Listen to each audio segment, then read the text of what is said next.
talking about two different levels of structure in Hawaiian false killer whales, looking at population structure and then also looking at a lower level at social structure within the population. I want to start out by acknowledging the large number of people who have contributed to this study. You can see a long list of co-authors here. One thing that I hope you pick up on in this study is that most of this work would not have been possible without the hard work of a whole bunch of people out in the field collecting samples, collecting photo identification data, satellite tagging. So it really is a large collaborative study building on a lot of people's work. So false killer whales are a large delphinid that are found primarily in pelagic waters in tropical and subtropical areas. We have what we think is a fairly unique situation around the Hawaiian archipelago. In the main Hawaiian Islands, we have an island-associated population. This is a small population that's estimated to be about 150 animals. It's restricted to the waters right around the main Hawaiian Islands. There is a small area of overlap in the range of the island-associated population with the pelagic population, but there's been no documented interaction. So in other words, we've never seen island-associated and pelagic animals together in the same place at the same time. They're highly social. False killer whales in general are thought to be a social species, but there's really good evidence of it for this main Hawaiian Island population. There's, but the people who do the fieldwork have observed group hunting behavior and then this pretty unique prey sharing behavior where a group of animals will catch a fish and then they pass the fish around to every member of the group before anyone starts eating it.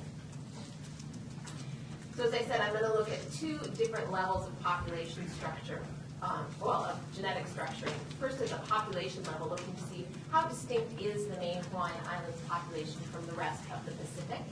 And then, second of all, looking at social structures, trying to get some information about mating patterns within this population.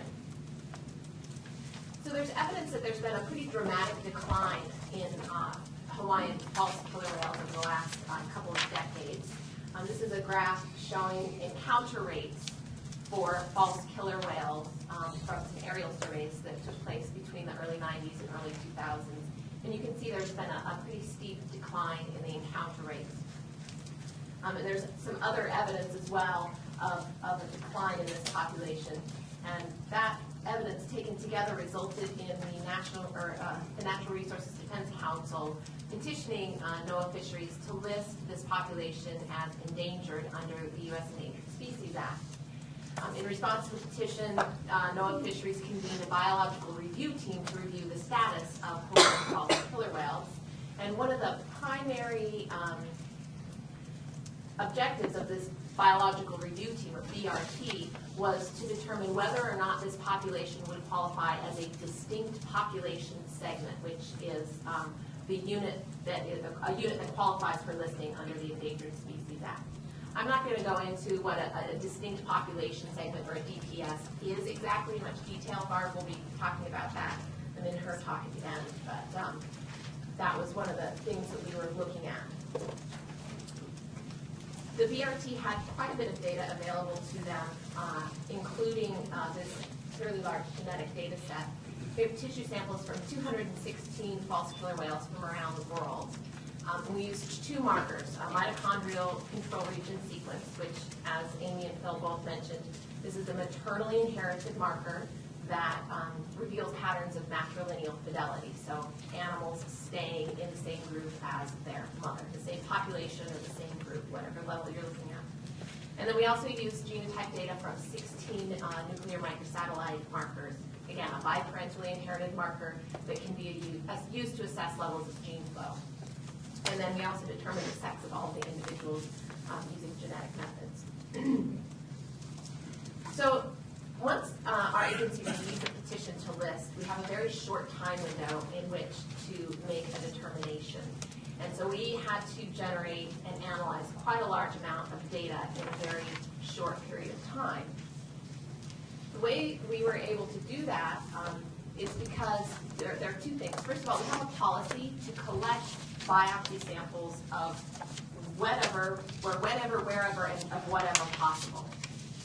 And so you can see here, this is a graph showing the number of false killer whale samples added to our genetic collection over time. The blue bars are samples that were collected during the Southwest Fisheries research cruises, and the red bars were added by our primary collaborator on this project, Robin Baird and his collaborators in Hawaii associated with Cascadia Research Collective. And you can see, we weren't petitioned to list these animals until 2009, but we had been just steadily building up a sample set over time. Again, our policy to collect these samples and the strong collaboration we had with the field scientists that really enabled us to respond to this petition. So here's our sample distribution. As I said, it is a worldwide sample set, but the vast majority of the samples come from the Eastern Pacific, and those are the samples I'm going to focus on today.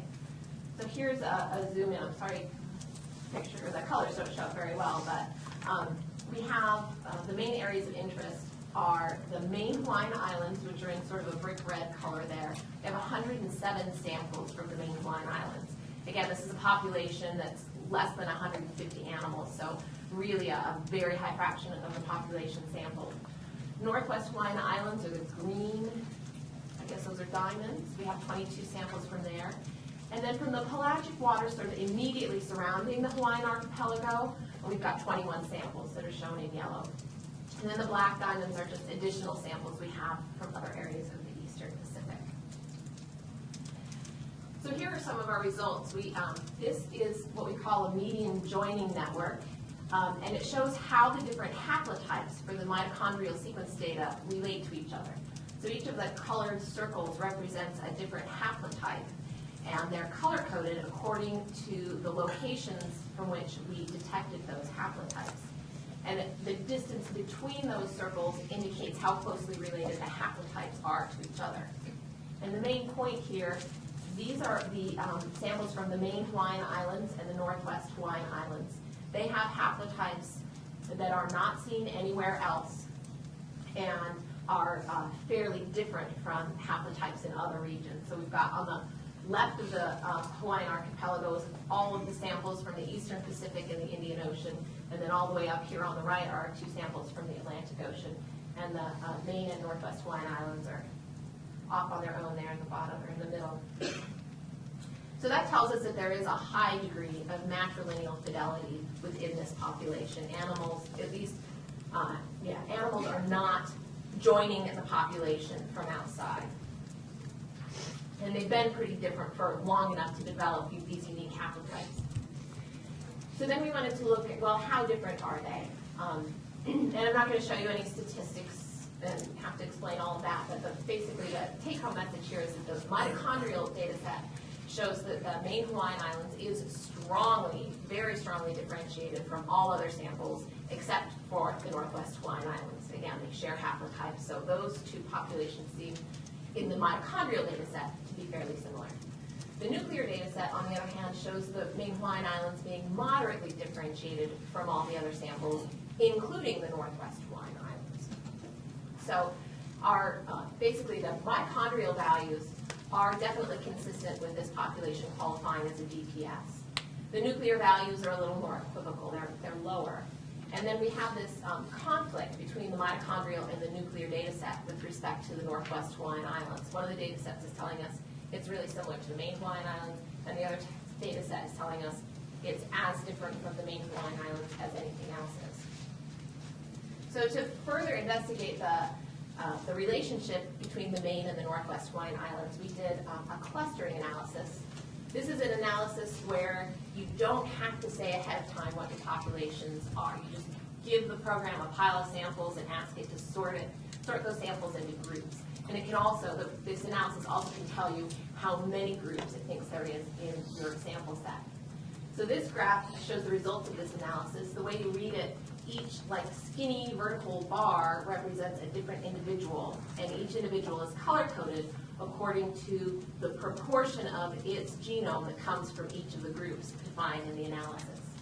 And you can see this analysis shows that there are 2 groups.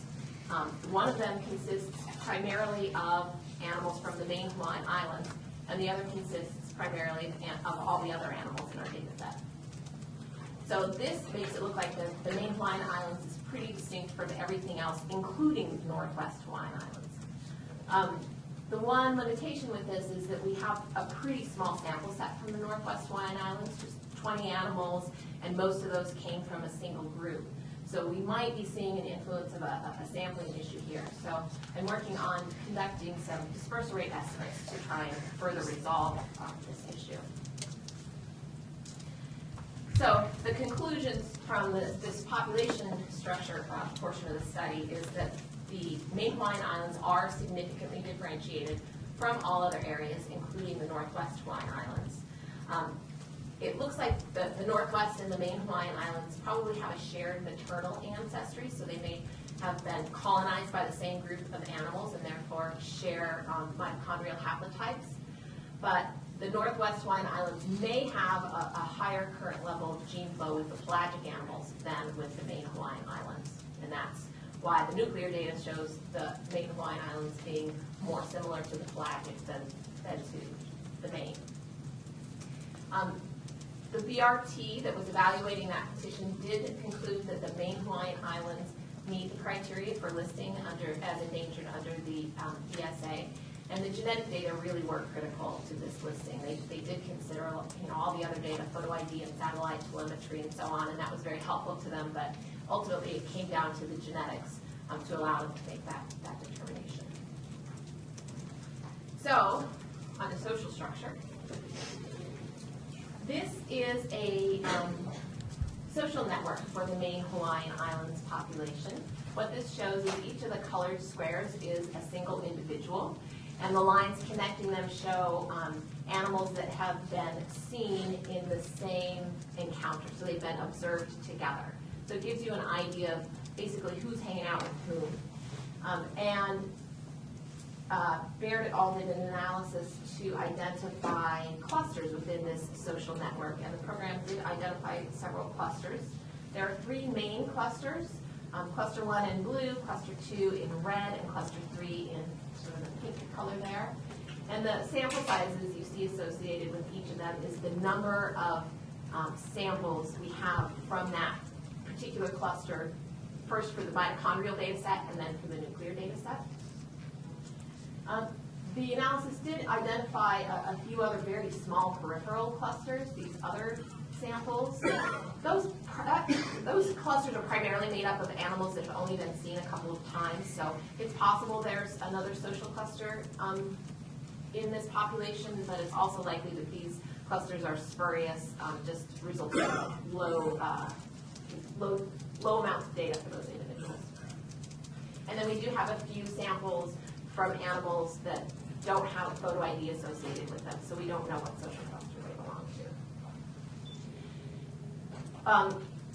A very interesting pattern on this social cluster network is that it turns out there's a pretty big difference in the haplotype frequencies.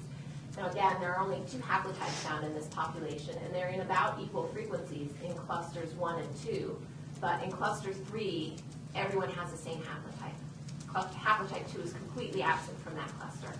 So that suggests we actually have matrilineal fidelity to social clusters. Otherwise, we would see all the same haplotypes in all of the social clusters. So that's pretty cool. But we wanted to know what is the pattern, what's the mating pattern within this population? Is mating occurring only within social clusters? Is it occurring between social clusters, or what? So to look at that, we used parentage analysis. We used a maximum likelihood approach to identify putative parent-offspring pairs based on their genotypes. This does require a large proportion of the population to be sampled, as Amy mentioned when she was talking about gray whales. Fortunately, in this case, we've got 107 samples from a population of less than 150, so we've got enough samples to be able to do this. One limitation we have is that we don't know the ages of these animals. So we had to include all individuals as candidate parents for all other individuals. And in most cases, most of the parent-offspring pairs, we can't tell who's the parent and who's the offspring. So the analysis actually identified 52 parent-offspring pairs, but in half of those, either one or both of the individuals in the pair, we didn't know the social cluster membership. It was either one of those other small clusters or an animal that we don't have photo ID for. So this graph shows the 26 parent offspring pairs for which we do know the social cluster membership of both individuals.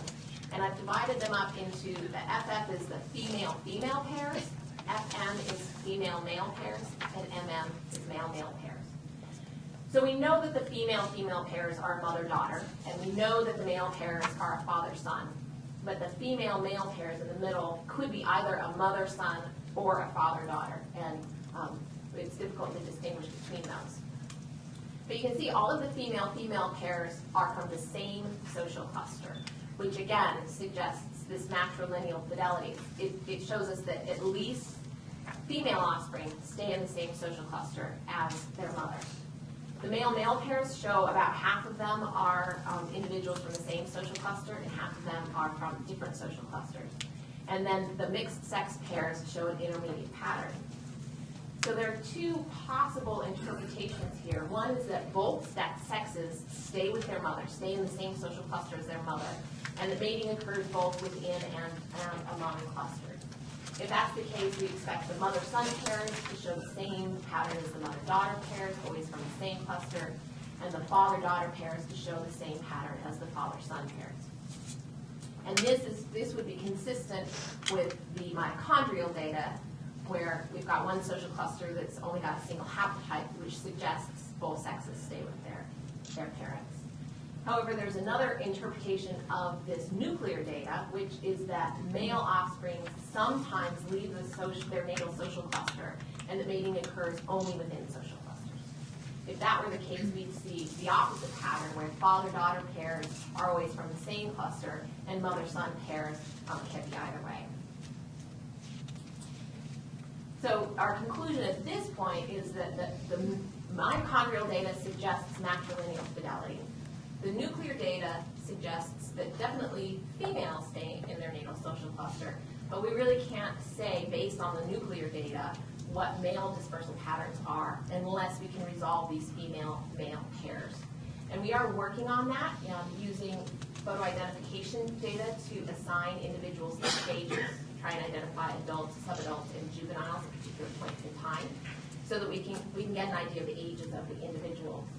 We've done some preliminary analysis with that, but we really have only been able to resolve one of the female-male pairs that's informative to us. That particular pair is consistent with the idea that both sexes stay in their natal social cluster, but it's only one pair. So we're working now on refining the stage classifications. We're going to rerun the parentage analysis with this additional data and see if we can resolve more of these ambiguous pairs. As I said, a lot of people contributed to these studies. So here's a list of many of the people who collected samples, gave input and funding.